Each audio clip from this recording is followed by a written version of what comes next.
हाँ भाई, नमस्कार सभी फायर फाइटरों को। इंडियन नेवी के अंदर फायरमैन की और इंजन ड्राइवर की वैकेंसी निकली थी, उसी के ऊपर हमें थोड़ा सा बात करेंगे। बहुत सारे कैंडिडेटों का, स्टूडेंटों का भी मैसेज आ रहा था कि सर इस भर्ती के बारे में थोड़ा सा डीपली तरीके से बताएंगे। भाई बिल्कुल कोशिश करेंगे, जितना अपने पास में एक्सपीरियंस है, नॉलेज है, वो सारी की सारी यहाँ पे आपके साथ में शेयर कर लेंगे। ठीक है। यो जो लोगो जो दिखाई देख रहा है ना, यो है इंडियन नेवी का। किसका है? इंडियन नेवी का। तो एक चीज तो हमने बिल्कुल साफ शब्दों में क्लियर हो चुका है कि इंडियन नेवी के अंदर वैकेंसी है, और वैकेंसी की बात कर लें फायरमैन की, और दूसरी है इंजन ड्राइवर की। इसमें क्वालिफिकेशन क्या है, एज क्राइटेरिया क्या है, सैलरी क्या होगी, सारी चीजों पे बात करते हैं। सबसे पहले बात करें फायरमैन की। फायरमैन के अंदर क्या क्वालिफिकेशन होनी चाहिए?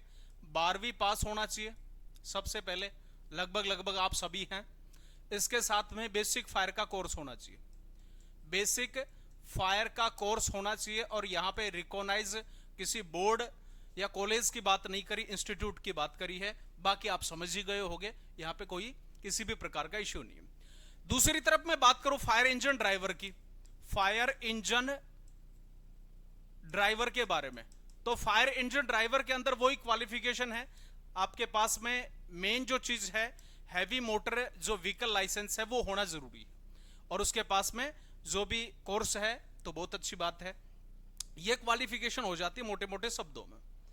उसके बाद थोड़ा सा हम चलते हैं आगे की तरफ, जो पोर्टल के ऊपर डाला गया उस पर। रिक्वायरमेंट किसकी आ गई? रिक्वायरमेंट आ गई जी इंडियन नेवी की 2024। पोस्ट का नाम civil staff, various post, number of vacancy 741।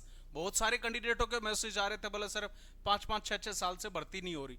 741 में से लगभग 550 पोस्ट आपके फेवर में।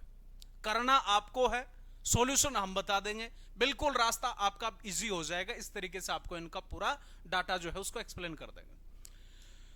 एडवर्टाइजमेंट नंबर यहां पे लिखा हुआ है। एप्लीकेशन मोड की बात करें, ऑनलाइन फॉर्म को फिल करना है, ऑफलाइन नहीं होगा। कभी पोर्टल के ऊपर या गूगल के ऊपर सर्च करो application form Indian navy 2024 fireman requirement ना, सीधा का सीधा साइट के ऊपर जाएंगे, और ये साइट है इसके ऑफिशियल, इसके ऊपर जो ही जाएंगे आराम से वहां पे फॉर्म फिल हो जाएगा। सिलेक्शन मोड रिटन एग्जाम, बिना पेपर दिए पार नहीं पड़ेगी इसमें बिल्कुल भी। कभी सोचो कि मेरिट बेस के ऊपर ये हो जाएगा, वो ना। पहले पेपर होगा, फिजिकल टेस्ट होगा, फिर जो अपना मेडिकल एग्जामिनेशन है, जो भी हाथ पैर कान सिर माथा जो भी है वो सारे के सारे टूट फूट यहां चेक कर लेंगे। डॉक्यूमेंट वेरिफिकेशन के अंदर अपने जो कागजात हैं, जो भी रजिस्ट्री दस्तावेज आपके पास में, वो चेक करवा देंगे। ठीक है, चलो जी। इसके बाद में अपनी आ जाती है सीधी फायरमैन और इंजन ड्राइवर के ऊपर। मेन चीज है ये, फायरमैन की पोस्ट हो जाती है 444।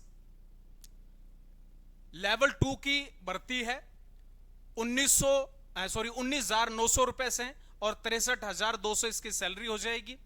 इंजन ड्राइवर की 58 पोस्ट है, लेवल 3 की पोस्ट है 21,700 से और 6900 तक इसकी जो सैलरी है वो होने वाली। बहुत गजब की, बढ़िया, शानदार। इससे बेटर जो भर्ती है वो फायरमैन की नहीं आने वाली। ठीक है, अब आ जाओ उसके बाद में। इस फोरम को फील करते समय कौन कौन सी बातों को ध्यान रखें? ठीक है, ध्यान रखें। बोला जी हर जगह फायर और सेफ्टी फंसा देते हैं, तो ध्यान रखने योग्य बातें बिल्कुल जरूरी है भाई। पहली चीज क्या होगी इसमें? सबसे पहले तो कमांड को चेक करें। कमांड को चेक करें कि अपने पास जो यहां पे फॉर्म के अंदर टोटल दी गई कमांड कितनी? 4। मैं फॉर्म फिल करूंगा कौन सी कमांड के अंदर, उसको ध्यान में रखा है। बोले हम सारी 4 कमांड है तो किसी में भी फिल कर देंगे ना, बिल्कुल गलत बात है। क्यों? क्योंकि यहां पे जो मेरिट छटने वाली है ना, मेरिट सभी कमांड की अलग अलग छटेगी। सभी कमांड की क्या होगी? अलग अलग होगी। अब आप डिसाइड कर लेंगे यहां पे कौन सी कमांड के अंदर हमें वैकेंसी ठीक ठाक से है, जहां पे अपना तुक्का लग जाए, पार पड़ जाए, जुगारा हो जाए। तो ये जो है ना मेन चीज है, कमांड को चेक करना। दूसरी, टोटल जो पोस्ट है उसको चेक करो। जर्नल कैटेगरी के कैंडिडेट है तो जर्नल की पोस्ट को चेक करो, ओबीसी वाले हैं तो ओबीसी को करो, एससी एसटी कैंडिडेट हैं तो वो अपनी जो पोस्ट है उनको चेक करो। ठीक है, यहां तक करने के बाद में, क्योंकि जब तक हम अपनी पोस्टों को ध्यान में नहीं रखेंगे ये 444 तो उड़ जाएगी, फुर पता ही नहीं लगेगा। सारी कमांड के अंदर अलग अलग इनका डिवाइडेशन किया गया। रही बात तीसरी के ऊपर, तो मेरिट जो है वो कौन सी कमांड की पहले अधिक रही उसको थोड़ा सा देखो, क्योंकि जरूरी भी नहीं है कभी हम सोचें कि जिस कमांड की मेरिट सबसे हाई थी उसके अंदर अगली बार भी हाई हो जाए, ऐसा भी पॉसिबल नहीं है। बहुत बार क्या होता है कि कमांड में पिछली बार हाई होगी तो अब की बार थोड़ा सा कम हो जाती है, हो सकता है लो भी चली जाए। हमारे दिमाग के अंदर जो चीजें हैं वो चलती हैं, इसलिए तो कमांड की मेरिट देखें। पिछली में भर्ती की थोड़ा सा बात कर लेता हूं, तो जनरल कैटेगरी की मेरिट थी अप्रोक्सीमेट 57 के समथिंग, और लगभग ओबीसी कैटेगरी की थी लगभग 47 के समथिंग। मैं पिछली वाली भर्ती की बात कर रहा हूं, हालांकि ये अपडेट शायद ही कोई देगा, थोड़ा बहुत ऊपर नीचे हो सकता है। अंतिम और लास्ट पॉइंट आ जाता है अपने पास में एग्जाम सेंटर। एग्जाम सेंटर कौन सा भरें? जो भी आप जिस जगह के ऊपर पेपर देने के लिए वहां पे पहुंच सकते हैं तो एग्जाम सेंटर भरे दूर कमांड के हिसाब से। और अगर आप एग्जाम सेंटर में वहां पे नहीं पहुंच सकते हैं, हम जल्दबाजी के अंदर देख लिया, बोले वहां पे वैकेंसी ठीक है, पेपर का एग्जाम सेंटर डाल दिया अंडमान निकोबार, वहां पे 5 दिन में पहुंचे, रास्ते के अंदर पेपर खत्म हो गया, वहीं पेपर भी हो चुका, हम रास्ते के अंदर अभी वापस आ रहे हैं। ठीक है, तो ऐसा काम न करना कि हमें एग्जाम छोड़ के बीच में ही भागना पड़ जाए। एग्जाम सेंटर को प्रॉपर तरीके से ध्यान में रखो। फॉर्म को फिल करते समय अगर मैं एग्जाम सेंटर भर रहा हूं जैसे जयपुर का, तो कोई दिक्कत नहीं, जयपुर भरो। दिल्ली का भरना है तो दिल्ली का भर दो, और शिमला अगर हम पहुंच सकते हैं तो वहां पे घूम भी आएंगे, शिमला का भर दो। तो इस तरीके से आप इन श्रेणीकरण के अंदर इनको एग्जाम सेंटर को भरने का काम करेंगे। थोड़ा बहुत आगे पीछे करना हो तो आगे पीछे कर लेना। ठीक है, लास्ट डेट इसकी 2 तारीख है फॉर्म की, मात्र बचे हैं 6 से 8 दिन के समथिंग। तो इस फॉर्म को जितने भी कैंडिडेट हैं वो ज्यादा से ज्यादा फॉर्म को फिल करें और अपनी तैयारी के अंदर जुटने का काम करेंगे, बिल्कुल। ठीक है, दूसरी और अंतिम सबसे इंपॉर्टेंट चीज की तरफ और मैं बात कर लेता हूं।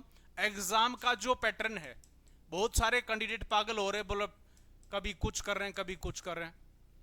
जीके का पोर्शन होगा, रीजनिंग का होगा, मैथ का पार्ट होगा, इसमें इंग्लिश का पार्ट होगा। 25 क्वेश्चन जीके के होंगे, इसमें 25 हो जाएंगे अपने रीजनिंग के, 25 क्वेश्चन हो जाएंगे मैथ के, और इंग्लिश के हो जाएंगे इसके अंदर 25 क्वेश्चन। ये वाला जो पार्ट है अपना, इसके अंदर देखने को मिल जाएगा किसमें, इस फायरमैन और इंजन ड्राइवर भर्ती है वो। उसमें भी थोड़ा सा ज्यादा अगर डीपली अगर हम घुस लें तो जीके का जो करंट का पार्ट है उसको थोड़ा सा देखो। जहां तक एग्जाम का जो लेवल देखा गया इनके अंदर, थोड़ा सा करंट की तरफ फोकस करो। भारत का संविधान हो गया, जितना भी पार्ट है संविधान का उसको देख लो थोड़ा बहुत हल्की फुल्की हिस्ट्री वगैरह है उसको देख लो, ज्योग्राफी को। रीजनिंग का पार्ट वही अपना जो कोडिंग डिकोडिंग वगैरह जो है वो, अल्फाबेट हो गया, रैंकिंग टेस्ट हो गया, डायरेक्शन ब्लड रिलेशन हो गया। ठीक है, और ये अपना जल में दर्पण वगैरह फलाना दिमकाना जो भी है वो रीजनिंग के अंदर आ जाएगा। मैथ वाला जो पार्ट है वही अनुपात, समानुपात, लाभ हानि, एलसीएम, एचसीएफ, ज्यादा कोई डीपली वाला जो पार्ट है इसमें नहीं मिलता कभी भी। ठीक है, इंग्लिश का वाला वही पार्ट है, antonym, सिनोनियम, one word, idem, phrase और एरर वगैरह जो है उनको थोड़ा सा ध्यान में रख लेना, क्योंकि मेन जो पार्ट है इसके अंदर antonym, सिनोनियम, one words, idem, phrase. ठीक है, और एक दो क्वेश्चन अपना एरर से रिलेटिव भी आपको देखने को मिल सकता है। तो ये पोर्शन हो जाता है अपना इंडियन नेवी फायरमैन भर्ती का। तैयारी के अंदर जुट जाएं, टाइम खराब मत करो। फिर मिलते हैं नई भर्ती को लेकर के। जय हिंद, जय भारत।